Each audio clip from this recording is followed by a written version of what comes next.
The wedding planner's pen hovered over the guest list. "And your future mother-in-law's table assignment?" I looked at Jake, his hand warm in mine.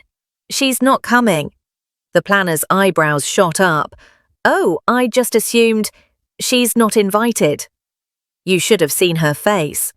But here's the thing about that moment. The worst part wasn't the shocked silence that followed. It was knowing that 3 years ago I would have crumbled at the mere thought of excluding her. 3 years ago I believed every word when Patricia Anderson looked me in the eye and said, "You're not good enough for my son." Let me take you back to where this really started. I was standing in Jake's childhood home for the first time, holding a homemade apple pie that suddenly felt ridiculous in my sweating hands. The house was exactly what you'd expect from old money in Connecticut: crown molding, Persian rugs, and the kind of silence that makes you aware of your own breathing. Patricia Anderson answered the door in cream cashmere and pearls, actual pearls, at 7:15 on a Tuesday. "You must be Emma."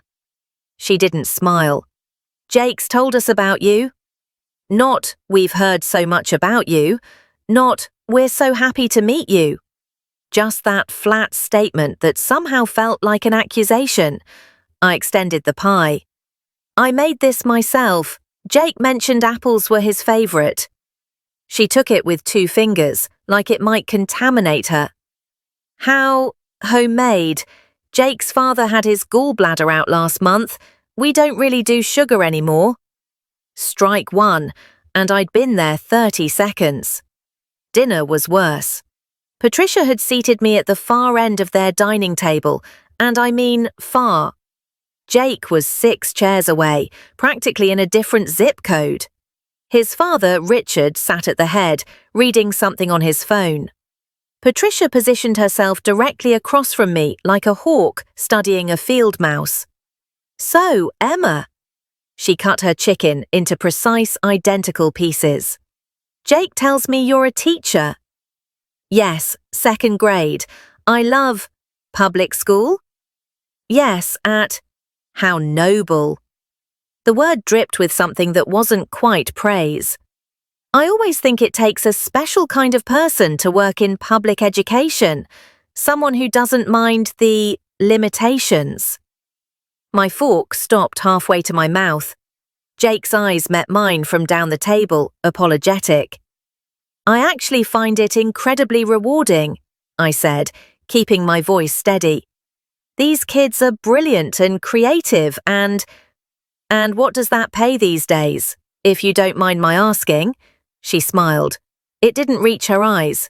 40,000? 45? Heat crept up my neck. "Around there." She sipped her wine. Jake's starting salary at the firm was $190,000, plus bonuses. There it was, the first real blow. Wrapped in polite dinner conversation, delivered with a smile. Over the next 6 months, Patricia's campaign was relentless. But here's what made it so insidious. It was never obvious enough for Jake to fully see. She was too smart for that. The comments came in small doses, always with plausible deniability. At Jake's birthday dinner, "Emma, that dress is so fun. I love how you just wear whatever makes you comfortable, regardless of the occasion." I was wearing a perfectly appropriate cocktail dress to a restaurant. She was in Chanel. When we announced we were moving in together, "Well, I suppose that's very modern, though I do hope you're not expecting Jake to support you, Emma. He's worked so hard for his position." At Thanksgiving, "Emma made the stuffing? How sweet. It's very rustic, almost cafeteria style. Richard, have some more of the professional caterer's version." But the worst was Christmas Eve, 2021. We'd been dating 10 months and Jake asked me to come early to help decorate. I thought it was a gesture, that maybe Patricia was warming up to me. I was so wrong. I arrived at 10 a.m. with homemade sugar cookies. Patricia opened the door in full makeup and a designer pantsuit, even though it was just family. "Oh, Emma, I didn't realize you were coming so early." She glanced at my jeans and sweater. "Jake's still at his morning workout. He goes to this exclusive club downtown, very elite membership. I don't think they allow guests, unfortunately." Translation: You wouldn't fit in there. "That's okay. I can help you set up until he gets back." Something flickered across her face. Not quite an annoyance, more like calculation. "Actually, that would be helpful. The caterers just dropped off the hors d'oeuvres in the kitchen. They need to be arranged on the serving platters. You can handle that, can't you?"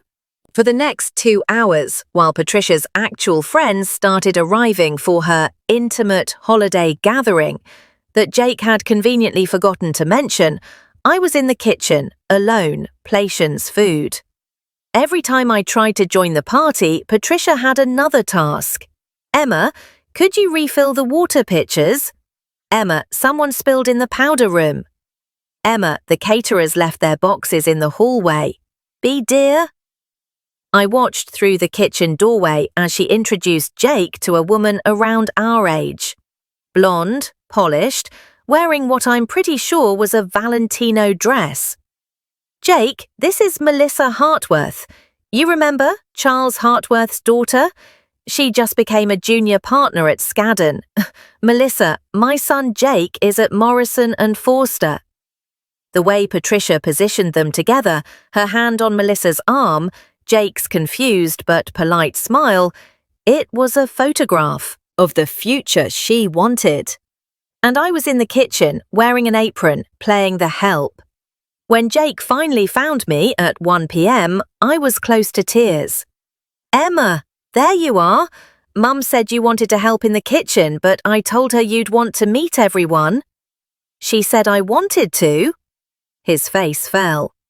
"She said, wait, you didn't volunteer?" That was the moment I realized Patricia's true genius. She'd engineered the whole thing to look like it was my choice, my inadequacy, my social awkwardness that kept me hidden away while she paraded eligible alternatives in front of her son.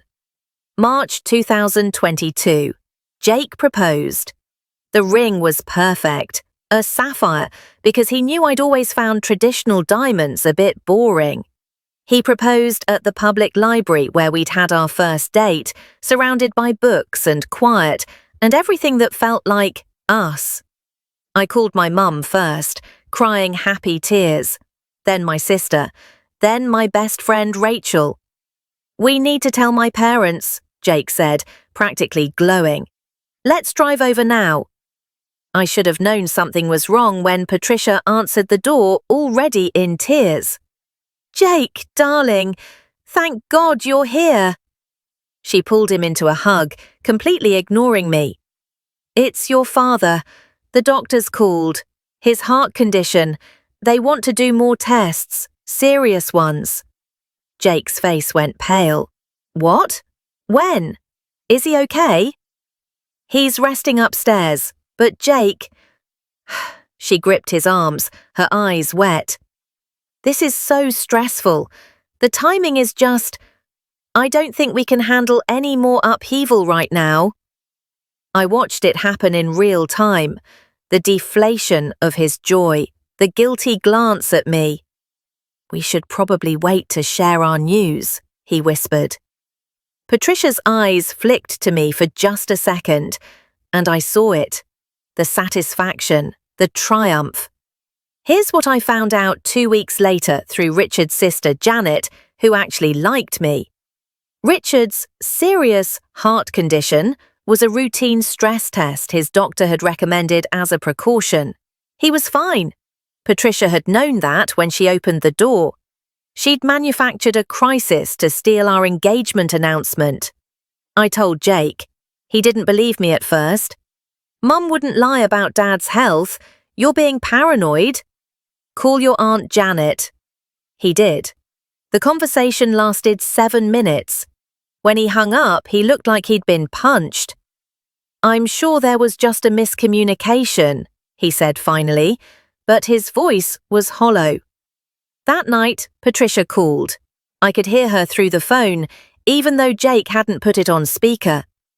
"I heard you've been talking to your Aunt Janet. Darling, you know how she exaggerates. And honestly, if Emma is going to cause family drama before you're even married, you need to seriously consider what that means for your future." "Mom, you lied about Dad being sick." "I did no such thing. I said the doctors wanted tests, which was true. If you misunderstood the severity, that's not my fault. But this accusatory tone you're taking, the way Emma's poisoning you against your own mother, Jake, I'm genuinely worried she's not who you think she is." The gaslighting was masterful. By the end of the call, Jake was apologizing to her. The engagement brought out Patricia's final form. In April, she accidentally sent me an article titled "Marriage Statistics: Why Income Disparity Predicts Divorce." The text message, "Oops, meant for my book club, but actually a very interesting read if you have time." In May, she planned a family wedding planning session and invited Jake's ex-girlfriend. "Marissa has planned 3 weddings for friends. I thought she could give us ideas. You don't mind, do you, Emma?" In June, she started showing Jake real estate listings. "This area has the best schools. Very expensive, but perfect for raising children properly. Of course, you'd need to be the sole earner to afford it." But the final straw came in July. Jake's sister Sophie was visiting from California. I actually liked Sophie. She'd always been kind to me, rolling her eyes at Patricia's comments, texting me supportive messages after particularly brutal family dinners. We met for coffee, just us. She looked uncomfortable. "Emma, I need to tell you something. I probably should have said this months ago." My stomach dropped. "What?" "Last Christmas, after you and Jake left, Mum told me she was planning to break you two up. She said Jake was infatuated but not thinking clearly, and that by the next Christmas she'd have him dating someone more suitable." The coffee shop suddenly felt too hot. "She said that exactly?" Her exact words were, "Emma is sweet, but she's a stepping stone, not the destination. Jake just needs to see what else is available." Sophie's eyes were sad. "I thought she'd give up after the engagement, but yesterday she asked me for the contact info of 3 women from my MBA program. Single women. She's planning to invite them to the engagement party." I drove to Patricia's house alone. It was 2 p.m. on a Tuesday. Richard was at work. Jake was at the office. She answered the door in tennis whites, a racket in her hand. "Emma, this is unexpected." "We need to talk." "I'm about to leave for a match." "I know what you're doing." Something shifted in her expression. The polite mask slipped, just for a second. "I'm sure I don't know what you mean." "Sophie told me. About your plan to break us up. About the women you're inviting to our engagement party." Patricia stepped outside, closing the door behind her. When she spoke, her voice was ice. "Sophie has always been dramatic. If she's stirring up trouble—" "Stop. Just stop." My voice shook, but I held her gaze. "For 18 months, I've made excuses for you. I've told myself I was being oversensitive, that you just had high standards, that you needed time to warm up to me. But you don't want to warm up to me. You want me gone. If you're going to stand on my doorstep and accuse me of, I'm not good enough for Jake, that's what you think, right? That's what this is all about." Patricia smiled, actually smiled. "Emma, I'm going to be very honest with you, woman to woman. You seem like a perfectly nice person, but Jake comes from a certain world. He's destined for a certain life. The truth is, you're going to hold him back. Maybe not intentionally, but inevitably. Your salary, your connections, or lack thereof, your inability to navigate the social requirements of his career. Can you really give him the life he deserves?" Every insecurity I'd ever had crystallized in that moment. The comparison game, the mental math of my teacher's salary versus his corporate earnings, the way I always felt slightly out of place at his work events. "You're right," I heard myself say. Patricia blinked. "I'm what?" "You're right that we're from different worlds, that I can't give him the same things you can, that I'll never be the daughter-in-law you imagined." She nodded slowly, victory creeping into her expression. "But here's the thing you don't understand." I stepped closer. "Jake doesn't want your world. He wants a partner who actually sees him, not just his resume. He wants someone who loves him, not his bank account. And every time you try to push me out, you're not protecting him. You're showing him exactly who you are." "How dare you?" "I'm going to marry your son, Patricia, and you have a choice. You can either accept that and be part of our lives, or you can keep playing these games and lose him. Because I'm done pretending I don't see what you're doing. And more importantly, Jake is done too." I turned to leave. "He'll never choose you over family," Patricia called after me. "You're delusional if you think—" "Then let's find out." That night, I told Jake everything. Not just the recent stuff, everything. Every comment, every manipulation, every engineered situation over the past 18 months. I expected him to defend her, to make excuses, to say I was overreacting. Instead, he got very quiet. "The Christmas thing," he said finally. "When you were in the kitchen for 2 hours, I asked Mum why you weren't at the party, and she said you'd told her you were more comfortable helping behind the scenes because big social gatherings made you anxious." "I never said that." "I know." His jaw clenched. "I know that now. And the engagement announcement, she didn't actually say Dad was sick, did she? She just implied it strongly enough that I filled in the blanks." "Jake." "She's been gaslighting both of us." He stood up, started pacing. "Making you think you're not good enough, and making me think you're the one causing problems." Holy shit, my own mother. He called her that night. I could only hear his side. "I need you to be honest with me. No, actually listen. Did you or did you not tell Sophie you were planning to break us up?" "That's not an answer. I'm asking you a direct question." "No, Emma is not turning me against you. You did that yourself. We're not having this conversation. I'm telling you how it's going to be. You will apologize to Emma. You will treat her with respect, or you won't be part of our wedding. It's that simple. No, I'm not choosing her over you. I'm choosing honesty over manipulation. I love you, Mum, but I'm not doing this anymore." He hung up. His hands were shaking. "She's going to come around," he said, but he didn't sound convinced. "She has to." Patricia didn't apologize. Instead, she went silent. For 3 weeks, she didn't call, didn't text.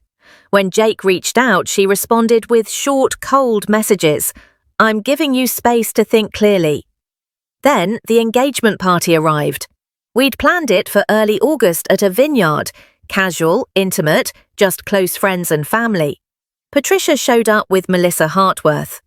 I watched them enter together, Patricia's hand proprietarily on Melissa's elbow, steering her straight toward Jake.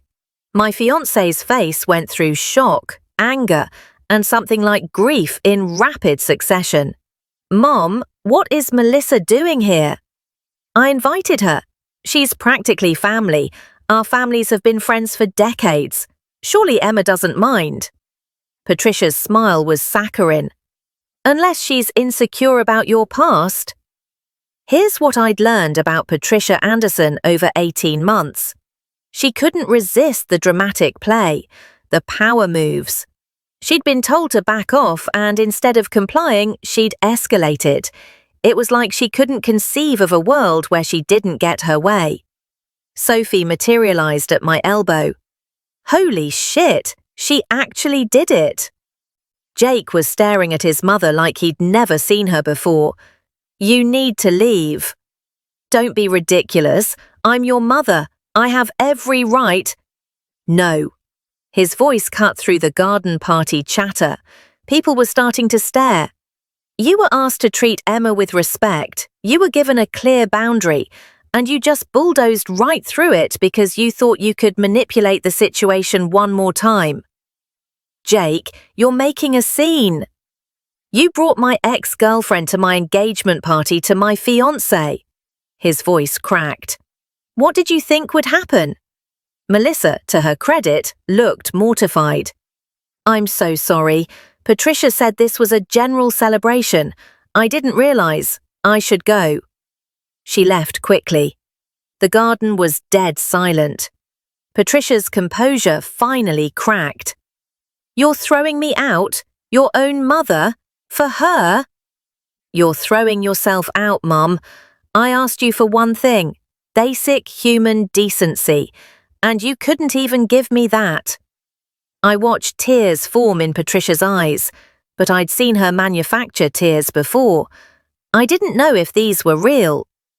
"If I leave now, I'm not coming to the wedding," she said, voice trembling.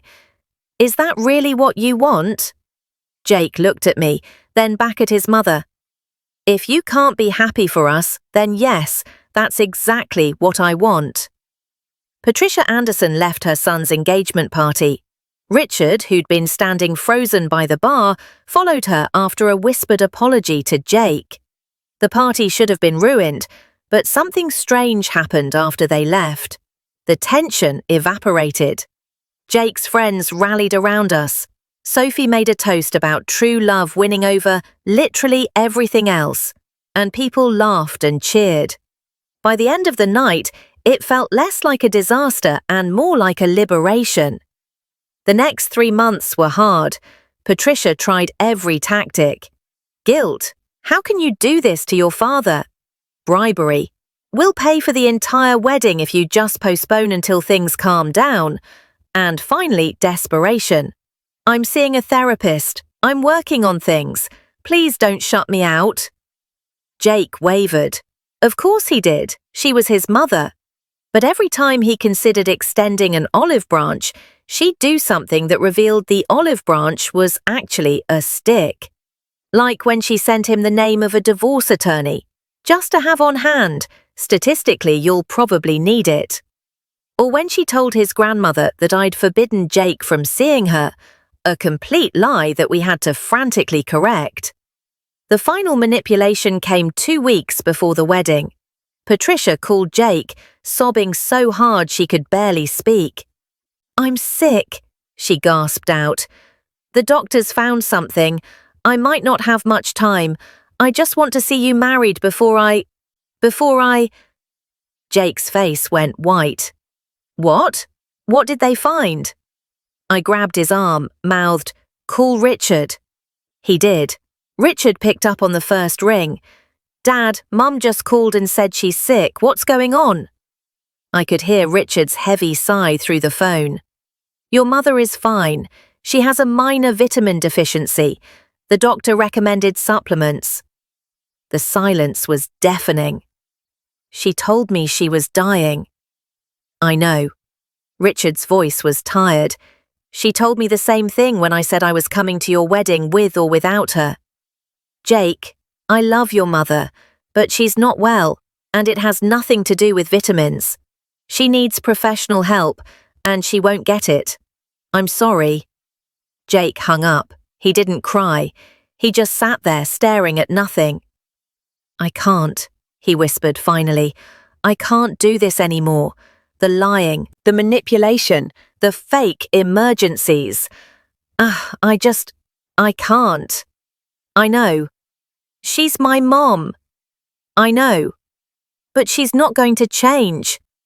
"No," I said gently. "She's not." Patricia didn't come.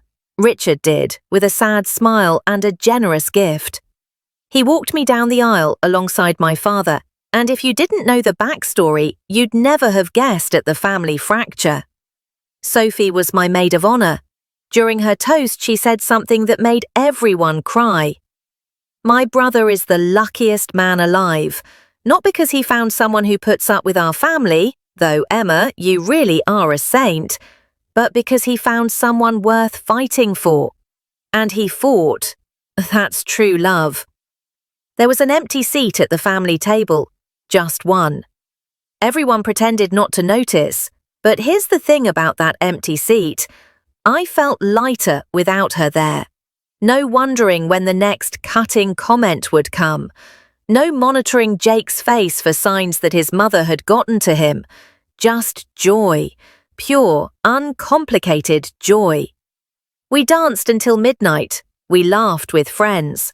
We celebrated a love that had survived 18 months of psychological warfare and come out stronger. Around 11 p.m., Jake's phone buzzed. A text from Patricia. I hope you're happy. You've destroyed this family. He showed it to me, then blocked her number. No, he said quietly. I didn't destroy anything. I just stopped letting her destroy us. It's been 3 years now. Patricia sends cards on holidays, stiff, formal cards with just her signature. Richard visits every few months. He's warmer without her, easier to talk to. He admits that the marriage has struggled, that he's suggested therapy, that Patricia insists she did nothing wrong. She genuinely believes she was protecting you, Richard told Jake last Christmas. In her mind, she's the victim in all this. Maybe she is, in a way, a victim of her own need for control, her own inability to see love as anything other than status and security. But that's not my problem anymore. Last week, Jake and I found out we're expecting a girl. We're not telling Patricia yet, maybe not for a while, because I'll be damned if I let her make my daughter feel like she's not good enough. The wedding planner was right to look shocked that day. In Patricia's world, family always comes first. But she forgot something important. Sometimes becoming family means leaving the toxic parts of your old family behind. Jake made his choice. He chose partnership over pedigree. He chose honesty over manipulation. He chose me. And Patricia? She chose her pride over her son. That empty chair at our wedding, that was her doing, not ours. And I've never regretted sending the invitation that she never received.